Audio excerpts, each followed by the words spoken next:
Right, come on. Got my coffee. Do I keep the dog or do I keep Rover? I think I need a tripod. I've made such a mess in here. Woo! Let's make a nest.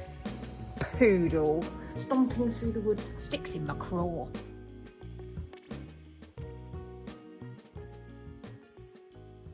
Good morning. Let's have a coffee together. I've made some notes, things I want to talk about. Let's have a little catch up. Got my coffee. I've just left the little robot hoover. Where is he? He's vacuuming, he's under the chair. Margot doesn't give a monkeys about the robot vacuum cleaner, thankfully, because that would be a tough call. Do I keep the dog or do I keep Rover? I'm kidding, I'd obviously keep Rover. So talking about Margot, I didn't want to come in here actually because you'll still be able to hear the noise of Rover. I want to go in here. Distracted already. Margot, I think I was talking about, doing pretty well-ish. She's got new medicine, gabapentin. It's a painkiller, but it's good for her anxiety as well. I think I need a tripod. Sunshine and ooh, it's chilly, the wind, but it's sunshiny out there. Oh, I've got to go into this awful room. I've made such a mess in here. It's so messy and horrid and unpleasant. It needs to be sorted out. I just didn't get to do it this week. Let's make a nest. Let's make a cosy nest. Blankets. Pillow. Another pillow. Ouch. Oh, I've ripped a nail down here and it's still attached to skin there, so I need to clip that off. It's very annoying, just as my nails all start to look good together. Oh, Megas wonder. Just as my nails start to look good together, they all fall off. Should bring you in a bit nearer. Oh dear. Went to bed with damp hair yesterday. Look, even more of a maniac. Most of you are very, very kind about my hair. I'm still not sure about it really. I don't know. Let's not worry about it. It's not the end of the world. There are babies dying of starvation. That's more of a thing to be concerned about. Come on then. Yeah. Viera is behind us as usual. It just lives there now. I could do with a black one really, because it wouldn't show quite so much. You don't get black areas though, do you?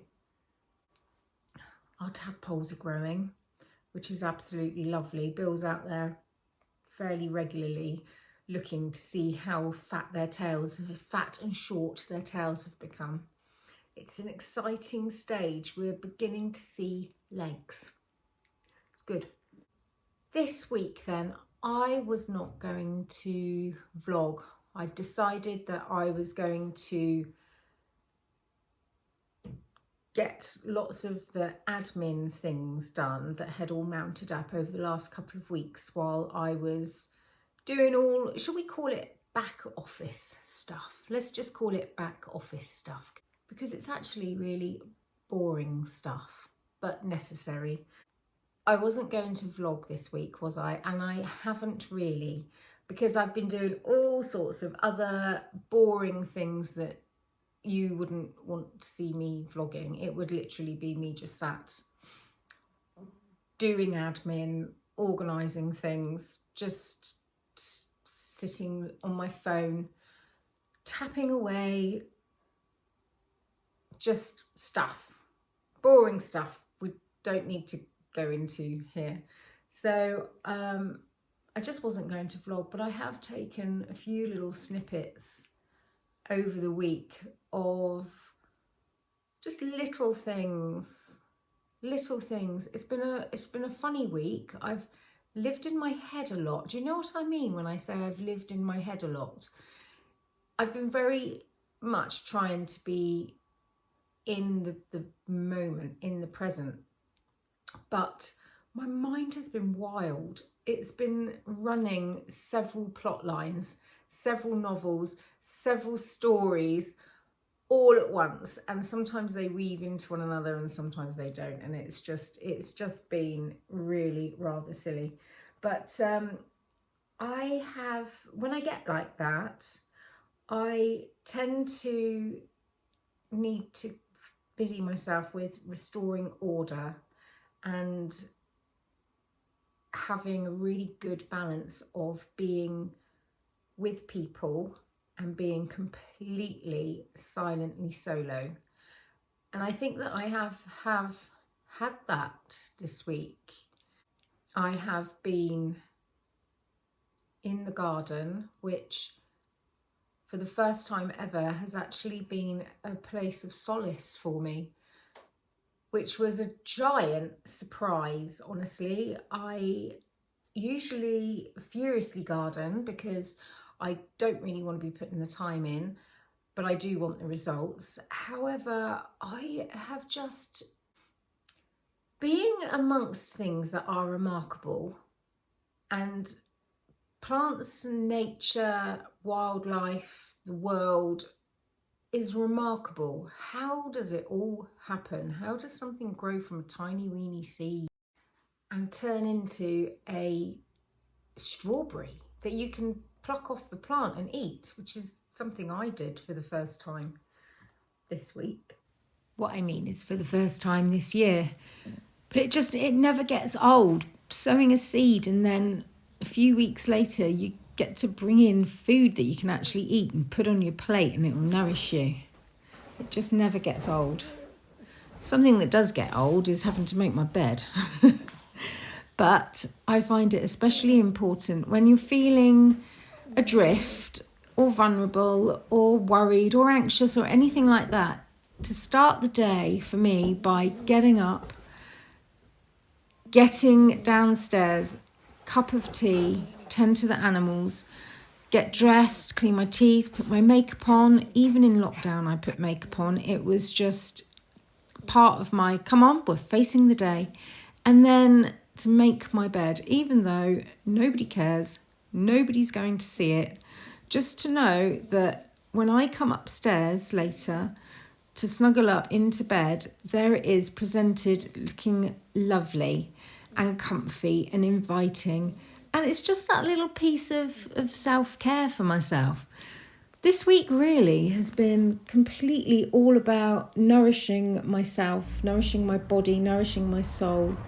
So I've been looking after the things that are important to me. I've been looking after our home where we live, our sanctuary. I've been in the garden looking after my plants. I've been looking after my friend. I've been down to help my friend out and take her dog to the groomers, and we have plans for me to go over and have a good old hoover because she's off her feet at the moment. And it's just all really important stuff. Self-care for me isn't just about bubble baths and resting, because I anxiously rest. I don't, if I've got things playing on my mind, I can't just relax. Can you hear Margot in the background? I can't just relax. I have to get on and do things. I have to get the car cleaned, even though I absolutely hate going through the car wash. It is my worst thing. It absolutely gives me the willies. I find it really quite frightening. I fell asleep editing. Obviously needed it. I've been having weird sleeps. I've been having those struggling dreams, you know, where like you're trying to do something and you can't get on top of it. Like you might have a wobbly tooth. No. You might have a wobbly tooth and you're trying to preserve it in your mouth. Or one of them this week was I was trying to hide from the baddies in a great big warehouse.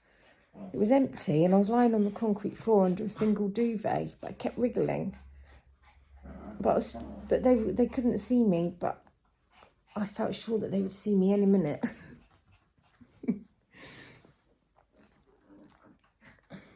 I'm going to have a cup of tea and walk this one, I think.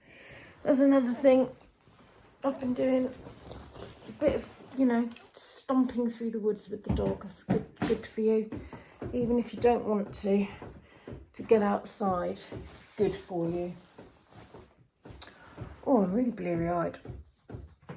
And of course I've been knitting. I've actually finished, I've got it here, I finished my shawl. All right, Marks, let's pop this up here.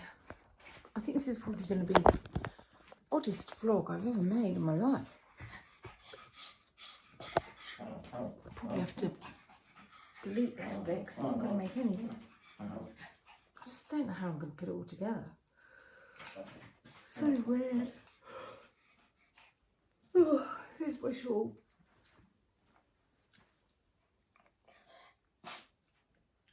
Of course, there's mistakes. I didn't notice till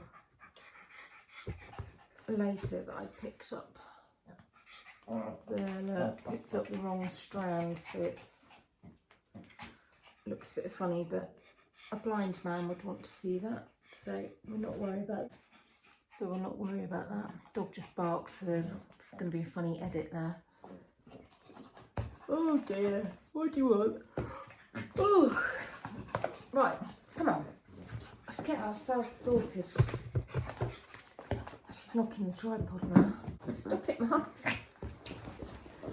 This is the thing, we've just been asleep, cuddled together, and yet now we've woken up, she's thinking, I haven't seen you for ages, and I'm really excited to see you, and I've missed you so much I didn't know where you were. Poor old crazy. So, jumping on about self-care then, because it's been on my mind, obviously it's been on my mind. Lots of my friends have been saying, you need to take some time out for yourself and you need to do things that fill your cup and all that kind of thing. And I totally agree with all of that, really do. But also, I just feel like when you are in a flap, sometimes running away from the things that are making you flap makes it worse because it doesn't go away. And it reminded me of something a good friend of mine sent me, I think before lockdown, a long time ago, and it was by Brianna Wiest, and I've had to print it out because it's on my telephone, which I'm filming with. She's a wise woman, this Brianna Wiest. Or Wiest or Wiest. I don't know. Correct me, won't you? I'm already sick of saying the word self-care because it just sounds so sort of, I don't know, it just sort of sticks in my craw. But this is what Brianna says. Self-care is often a very unbeautiful thing. It is making a spreadsheet of your debt and enforcing a morning routine and cooking yourself healthy meals and no longer just running from your problems and calling the distraction a solution.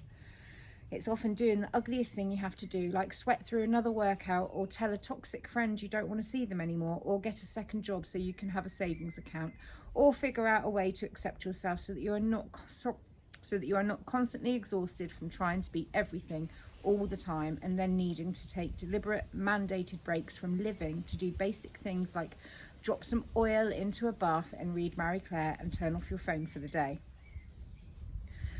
A world in which self-care has to be such a trendy topic is a world that is sick. Self-care should not be something we resort to because we are so absolutely exhausted that we need some reprieve from our own relentless internal pressure. True self-care is not salt baths and chocolate cake.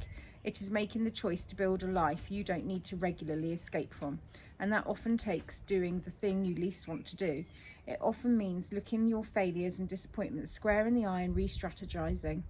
It is often satiating. It is not satiating your immediate desires. It is letting go. It is choosing new. It is disappointing some people. It is making sacrifices for others. It is living a way that other people won't. So maybe you can live in a way that other people can't. It is letting yourself be normal, regular, unexceptional. It is sometimes having a dirty kitchen and deciding your ultimate goal in life isn't going to be having abs and keeping up with your fake friends. It is deciding how much of your anxiety comes from not actualizing your latent potential and how much comes from the way you were being trained to think before you even knew what was happening. If you find yourself having to regularly indulge in consumer self-care, it's because you are disconnected from actual self-care, which has very little to do with treating yourself and a whole lot to do with parenting yourself and making choices for your long-term wellness. It is no longer using your hectic and unreasonable life as justification for self-sabotage in the form of liquor and procrastination. It is learning to stop trying to fix yourself and start trying to take care of yourself, and maybe finding that taking care lovingly attends to a lot of the problems you were trying to fix in the first place. It means being the hero of your life, not the victim. It means rewiring what you have until your everyday life isn't something you need therapy to recover from. It is no longer choosing a life that looks good over a life that feels good. It is giving the hell up on some goals so that you can care about others. It is being honest, even if that means you aren't universally liked. It is meeting your own needs. It is meeting your own needs so you aren't anxious and dependent on other people. It is becoming the person you know you want and are meant to be. Someone who knows that salt baths and chocolate cake are ways to enjoy life, not to escape from it. What do you think to that? I know that was long. It's a whole A4 piece of paper, but it really speaks to me. The whole thing about parenting yourself and not avoiding doing the things that you don't want to do that are giving you anxiety, especially to a massive procrastinator like myself. It's been really good for me this week to have just found some grit and pulled myself together and just got the hell on with it. Stop whining, just get on. That's what I've done, and it does feel good. I've come to the end of the week. Not everything that it was arduous is ticked off the list. I still have hours of admin to do, and that's fine. That's fine. I will do it. They say that you grow through times of pressure. No matter, I mean, the pressure that I've been under is, my husband would just be laughing if that was his pressure. He has 8 million times that every day. He'd be so happy to have my pressure. But my pressure is my pressure, and it's big for me, you know. Thanks guys for all the amazing comments that you've left me over the past couple of weeks whilst I fathomed out a few things, got things sorted. I don't know if I'll ever be able to speak on here about what has been going on, but I have felt lifted by each and every comment that you've sent me. It's been absolutely amazing. And also, as much as I never want to have to relive the past week or so, I kind of would like to live the past week or so forever, because it gave me such a honed in, like, laser vision on just how good I've got it, how flipping fabulous my life is, how goddamn lucky I am, how fortunate I am. And I've got everything that counts. I've got everything that counts, including a noisy car that's just gone by. I've got it all. I'm really a very, very, very lucky person. I don't take it for granted. I do appreciate it. I don't want it to sound like I'm bragging, but I don't want anybody to think that I don't realise how fortunate I am in so many ways. So let's end it on a smile then. Thank you for watching this. I'm sure it's not been the easiest one. I'll get back to it next time. So if you got this far, could you please leave me an emoji of a little poodle? Let me pick mine up. And I will leave you some footage of Margot sleeping soundly for the first time in months and months and months, because she's just doing slightly better on these pills. Bye.